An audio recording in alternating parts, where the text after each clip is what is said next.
ঢোলের তালে তালে নাচছে নারী পুরুষ, হাতে ফুল, ধূপ আর পূজার উপকরণ। সবার মুখে উচ্ছ্বাস, কণ্ঠে ঝুমুর গানের সুর। কারাম গাছের ডাল মাটিতে পুঁতে তারা করছেন পূজা।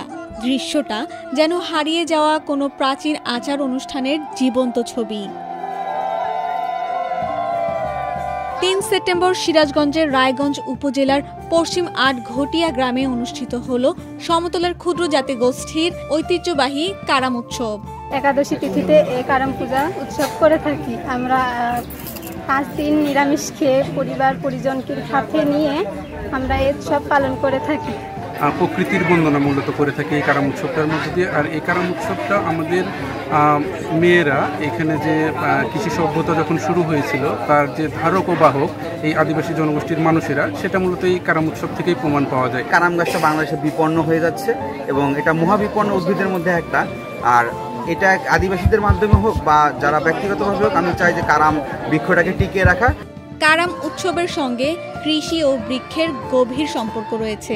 এ কারণে অনেক জায়গায় একে ডাল পূজা নামেও ডাকা হয়। ভাদ্র মাসের পার্শ্ব একাদশীতে সমতলের ক্ষুদ্র জাতি গোষ্ঠী পরিবার আর ফসলের মঙ্গল কামনায় পালন করে এ উৎসব।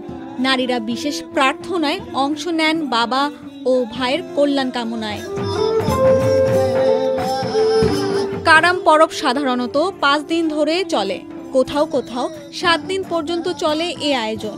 গ্রামের প্রবীণরা বিশ্বাস করেন এসব আচার মানলে পরিবারে আসে সুখ, শান্তি ও সমৃদ্ধি।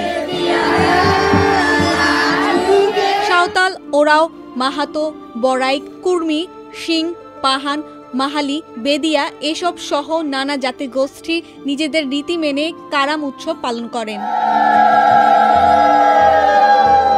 শুধু ধর্মীয় আচার নয়, কারাম উৎসব ক্ষুদ্র জাতি গোষ্ঠীর সাংস্কৃতিক পরিচয়, ভ্রাতৃত্ববোধ আর ঐতিহ্যের উজ্জ্বল প্রতীক। প্রজন্ম থেকে প্রজন্মে তাদের ইতিহাস, বিশ্বাস আর মূল্যবোধ ছড়িয়ে দিচ্ছে এই উৎসব।